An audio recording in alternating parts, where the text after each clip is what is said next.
Shalom saudara, selamat malam. Apa kabar saudara pada hari ini? Kita bersyukur buat hari yang baru yang Tuhan percayakan buat setiap kita. Saudara, malam hari ini kita akan sama-sama merenungkan kebenaran firman Tuhan. Mari sebelum kita merenungkan firman Tuhan, mari sama-sama kita datang di hadapan Tuhan dan kita berdoa. Kami bersyukur Tuhan buat hari ini. Terima kasih kami ada di akhir pekan.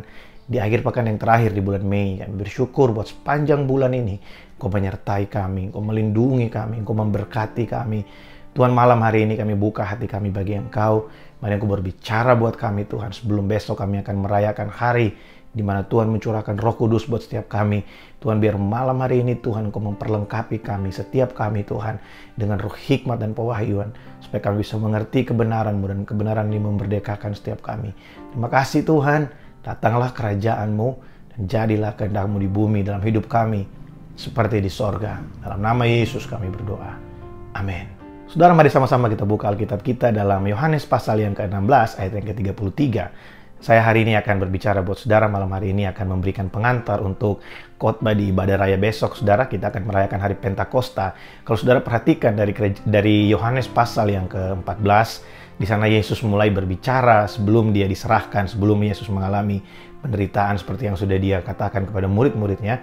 Di situ Yesus menjelaskan tentang rumah Bapa, bahwa dia pergi ke rumah Bapa untuk menyediakan tempat buat saya dan saudara. Dan dia juga berbicara tentang akan memberikan kepada kita Roh Kudus. Parakletos itu dalam bahasa Inggris di sana dipakai kata comforter. Ada juga yang menggunakan kata advokat, ada juga yang menggunakan kata intercessor. Jadi Roh Kudus itu bukan hanya penghibur kita, tapi dia juga pembela kita, dia juga pengantara kita. Nah saudara, hari ini saya akan sharing buat kita dari Yohanes pasal yang ke-16 ayat yang ke-33. Ayat ini sangat relevan dengan apa yang kita alami hari-hari ini, apa yang sedang terjadi dalam kehidupan masyarakat, bukan hanya di Indonesia tapi di seluruh dunia hari ini. Mari sama-sama kita baca Yohanes pasal yang ke-16 ayat yang ke-33. Semuanya ini kukatakan kepadamu supaya kamu beroleh damai sejahtera dalam aku. Dalam dunia kamu menderita penganiayaan, tetapi kuatkanlah hatimu, aku telah mengalahkan dunia. Nah saudara, saya akan bacakan kepada saudara dari terjemahan sederhana Indonesia. Semua ini kukatakan kepada kalian masing-masing yang sudah bersatu dengan aku, supaya kamu bisa hidup dengan hati yang tenang. Dalam dunia ini kamu pasti menderita, tetapi kuatkanlah hatimu karena aku telah mengalahkan dunia.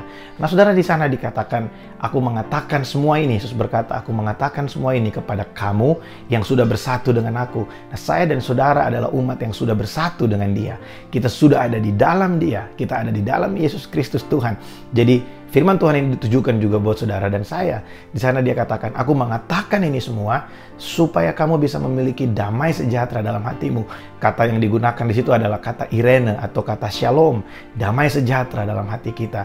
Di dunia ini kita pasti akan mengalami penderitaan dan penganiayaan. Ada banyak kesulitan yang harus kita hadapi selama kita ada di dunia.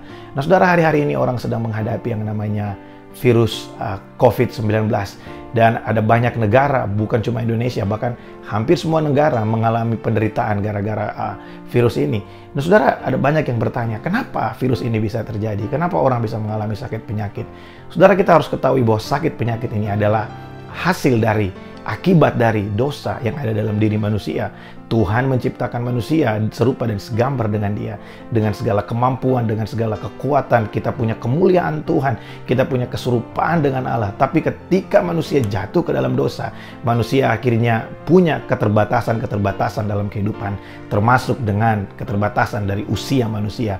Saudara, dalam perjanjian lama kita bisa membaca bagaimana manusia bisa hidup lebih dari 300 tahun, ada yang 600 tahun, 500 tahun. Tapi hari-hari ini sangat jarang sekali kita berjumpa dengan manusia yang umurnya di atas 100 tahun. Dan ini adalah bukti bahwa dosa sudah menghancurkan gambar yang sesungguhnya dari manusia. Dosa merusak kehidupan manusia. Jadi sakit penyakit itu datang karena manusia akhirnya punya keterbatasan terhadap segala sesuatu, terutama dengan tubuh kita yang fana ini. Dan saudara, Yesus berkata bahwa di dunia ini kamu pasti akan mengalami penderitaan. Yesus berkata, semua ini kukatakan kepadamu. Apa yang dimaksudkan Yesus dengan semua ini? Semua ini itu punya pengertian. Yesus bercerita tentang rumah Bapa. Yesus memberikan kita pengharapan bahwa satu hari nanti ketika tiba waktunya dia datang kembali ke bumi ini, menjemput saya dan saudara yang percaya untuk kita bisa tinggal di sorga bersama-sama dengan dia. Tapi selama kita ada di bumi, Yesus juga berbicara bahwa dia akan memberikan kepada kita satu penolong, Parakletos itu, Roh Kudus buat saya dan saudara. Dan besok kita akan sama-sama merayakan hari pencurahan Roh Kudus. Dan saudara, biar malam hari ini kita yang hari ini ada di bumi, kita yang hari ini terus ada dalam penderitaan, ada kabar baik buat saya dan saudara bahwa semua yang terjadi hari ini Yesus tahu.